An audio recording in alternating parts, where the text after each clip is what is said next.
After talking about the big 5 decks that receive a new grade 3 form, we actually need to address the rest of the 8 ridelines that we currently have in Lyrical Monasterio. And Bushiroad decided to just introduce one card that actually supports 2 ridelines. I mean, sure, it's there to basically save space, but then again, it's evidently that they are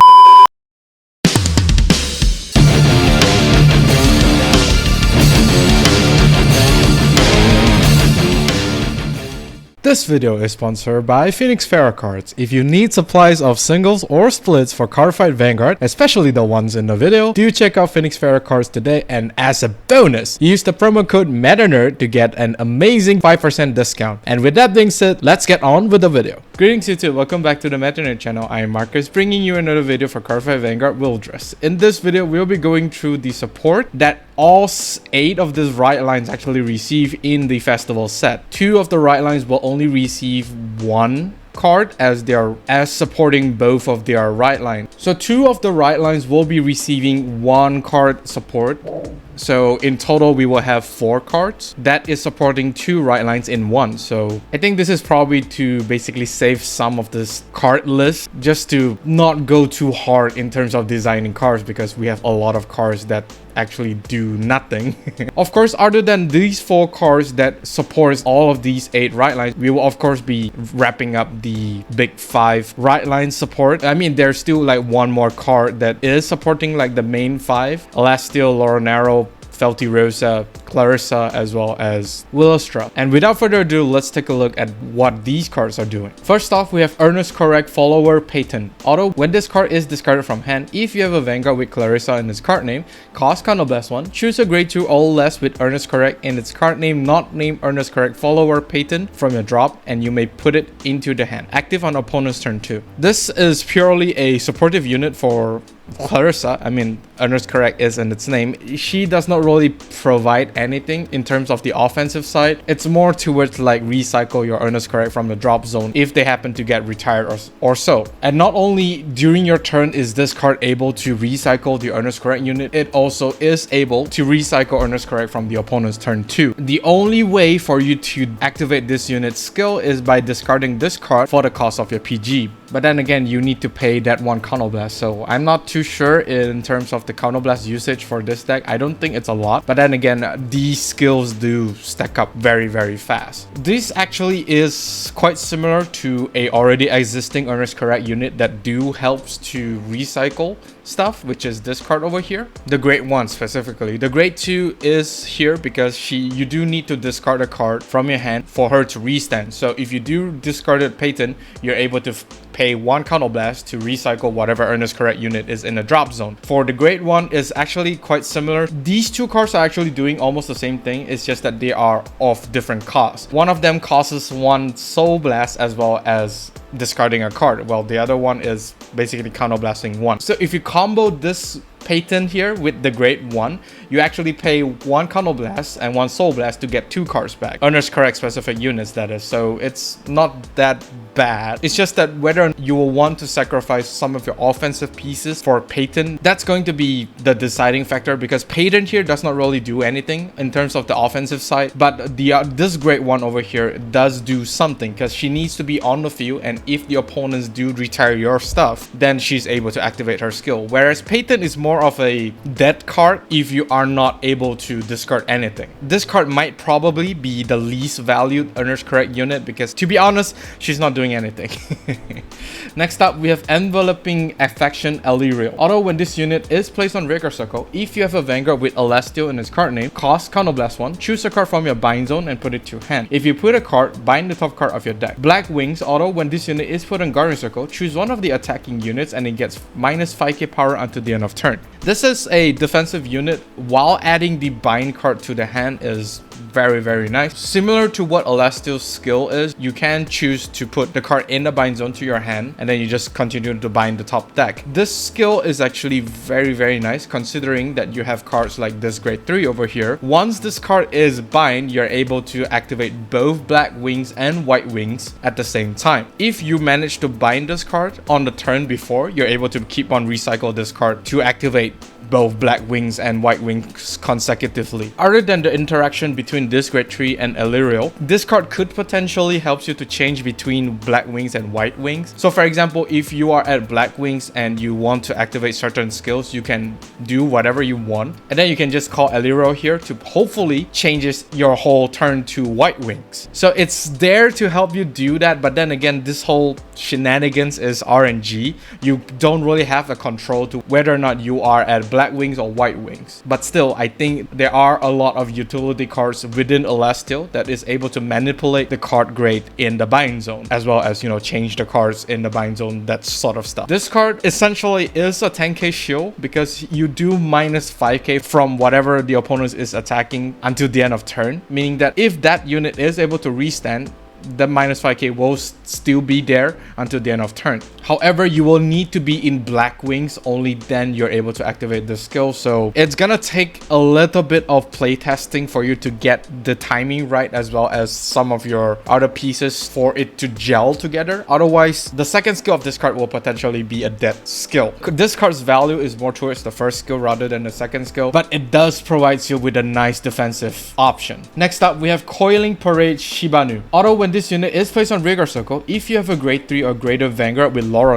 in its card name, cost Counterblast 1, look at the top 5 cards of your deck, choose up to 2 grade 3s with Laura in their different original card name from among them, reveal them, and put them into your hand and shuffle your deck. If you did not reveal any card, you draw a card. It does help you get the personal right as well as the cost for the new Laura to your hand. This deck basically wants you to keep on putting like either the OG Laura or the new Laura to the soul, only then the new Laura is able to activate her skill. Otherwise, you will not be able to activate anything, which is why the decision of you going into the regular Laura or the new Laura is very important, because there's no way for you to recycle your grade 3s at the moment in terms of the support for Laura unless I missed out like 1 card or 2, but then again, my point still stands. Top 5 isn't really the best consistency out there because you are choosing 2 grade 3s. What are the chances of your top 5 having 2 grade 3s? I mean, it's still quite huge, but then again, it's highly whiffable. It's still highly unlikely that you have 2 grade 3s with different card names of the Laura in the top deck. So not the best consistency, but then again, even if you whiff your top 5, you still get to draw, which is better already in terms of the top 5 searchers that we have currently in Vanguard. So very, very nice consistency unit for Laura. Next up, we have Night Sky Searing Divertimento Ortrud.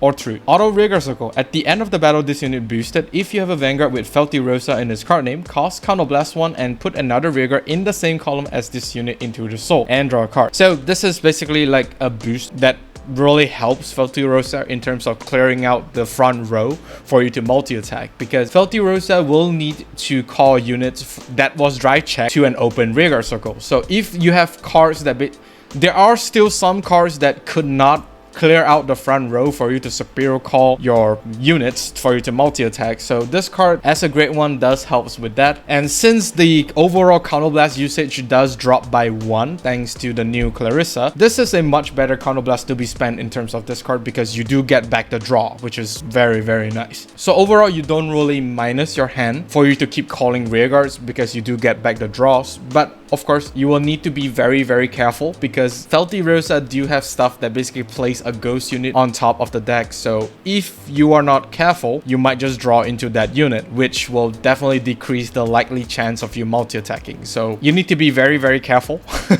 I mean, from what I see is that you might activate this card on the second swing, but then again, if you could not clear out the front row, you might as well just use this on the first swing. Otherwise, even if you drive check a normal unit, you will not be able to call it to an open Rigor Circle. So do be very careful in terms of piloting Felty with this card. Next, we are moving into the cards that's supporting 2 right lines at the same time. First off, we have Go Street Cooray. Although when this unit is placed on Rigor Circle, buy the ability of your Vanguard with Lympha or Michu in its card name, cost Soul Blast 2, countercharge 1, and this unit gets 5k power until the end of turn. So it's a countercharge for both Lympha as well as Michu. Countercharge is always always going to be nice due to how much the Counterblast is being used for both of these decks. I don't actually have a lot of knowledge in terms of Lyrica herself, as well as the support surrounding Lyrica will be using quite a bit of Counterblast for them to actually decide to give them Countercharge. Countercharge is always going to be a win no matter what deck you are in, unless of course your deck does not really use a lot of Counterblast, then it's going to be a waste. Soul Blasting 2 for Michu might not be good because of Michu's own skill that keep on Soul Blasting 2 for you to activate her Cannonball skill, so might not be as good, because what this does is it does encourage you to keep on using the set order for you to keep on Soul Charge, but due to how fast Michu is going through the deck, that might not be the most recommended route for you to take in terms of piloting Michu. But then again, if you find yourself needing a lot of Counterblast, this card might be the answer, but do keep in mind it is Soul Blasting 2. For Lyrica is quite okay, as she doesn't really use a lot of soul based on what I see. I might be wrong here. Both of these cards could definitely benefit from this card's skill. She's basically an 18k attacker that can benefit both of these two right lines. Definitely a nice card, but I'm still a little bit iffy in terms of the cost. Next up, we have Emotia, Emotion, Halpha. What is with these names? Powerful, continuous Rearguard Circle. During your turn, if your soul has no cards, this unit gets 10k power. Second skill, Auto Rearguard Circle. When this unit is chosen by the ability of your Vanguard with Herminia or Hazoret in its card name, cost Counterblast 1 and draw a card. This is basically going to be a 19k attacker when you do not have any soul, thanks to the powerful skill. The powerful skill is pretty much generic. As long as you fulfill the condition, this skill is basically active. For Herminia, it is actually very nice, because most of the time you will definitely clear out your Counterblast as well as soul, which means that the powerful skill will definitely be active no matter what. For Hazoret is basically optional, because most of the time Hazoret will still have soul, because she doesn't really use a lot of soul, if I'm not mistaken. The draw bonus is really good for Herminia, but not really for Hazoret, because Hazoret by herself is drawing like a lot of cards for every attack that the rear guards make, so having more draws for a already draw heavy deck is not really that good, because you will end up drawing a lot of your cards back to deck. What's left on your deck is going to be like normal units, which is bad to be honest. For Herminia, it basically helps you to recover in terms of the discard from Herminia skill to restand this card. Thanks to Herminia's cost reduction by 1 Counterblast, this part of the skill is basically free. But then again, there are better units for you to restand than this unit right here, so it's still very much debatable on whether or not this card is needed in both Herminia and Hazoret. To me, it's quite optional. You don't necessarily have to get this card for these two decks to function as best as they could. Next up, we have Ditzily, Do My Best, Ainia. Although when this unit is placed on Rearguard Circle by a card's ability, if you have a grade 3 or greater Vanguard with Kyoka or Lutetia in its card name, Soul Charge 1, and this unit gets 5k power until the end of turn. This is a 13k booster while also providing a soul resources for both Kyoka and Lutetia. It does increase the consistency for Lutetia if you manage to high roll and soul charge your curse play order card, but it's highly RNG. It's soul charge 1, so you might not be able to soul charge the order card, but if you do manage to soul charge the order card, yeah, it's definitely a high roll and will definitely benefit Lutetia. For Kyoka, it's more towards like giving her resources rather than anything, because she does consume quite a bit of soul, probably not to the point where it's hungry for soul. It's a great support overall, as both decks do somewhat reliant on the soul for them to function, but other than that, this card might not be really that great. I mean, in terms of utility, it's okay, but is it really that impactful in terms of usage in both of these cards? Not really. Nice card to have, but not necessarily a stapler card. Lastly, we have Egg Relay Full of Smiles, Juliana. Friend, continuous Rearguard Circle. If you have another unit in the same column as this unit, that unit and this unit becomes friend. Auto Rearguard Circle. When this unit boosts, if you have a grade 3 or greater Vanguard with Fortier or Midel in its card name, choose one of your other friends and it gets 5k power until the end of turn. I mean, this is a 13k booster, as well as your option to activate friends skills. This is more towards like a generic keyword that basically supports anything that has a friend skill, or anything that does not have a friend skill. So this is more towards like supporting Fortia as well as Medel. But then again, ridelines that basically utilizes the friend could also use this. For example, Estasis, the grade 4 decks do use quite a bit of friend. You could technically play this inside Estasis deck, but then again, again, this is basically just a 13k booster, so it's not doing a lot. So I'm questioning Bushiroad why bother introduce something like this. Sure, I mean, the first skill is probably going to be the more important one. The second skill is just a bonus. In Fortia as well as Estasis does make sense because it revolves around friends, but for Midel is a little bit iffy. So far from what I observed, Midel doesn't really run a lot of friend units, so I'm not too sure why they introduced this card for Midel as well. Maybe in the future, Midel will be heavily reliant on the friend skills. Right now is not then and there, so it's a little bit weird. This is probably the weakest card to be introduced out of all the support cards so far. And that is all for this video. Do let me know down in the comment section of what you think of the support as an overall for all 13 ridelines in this set. Do like and subscribe if you like this video. Of course, during the bell notification icon so that you don't miss a video I upload. With that being said, I'll see you all on the field. Even when you feel low, you can still go. Even when you feel slow, you can still go. Even when there's no hope, you can still go. I never answer to no, man, I still go.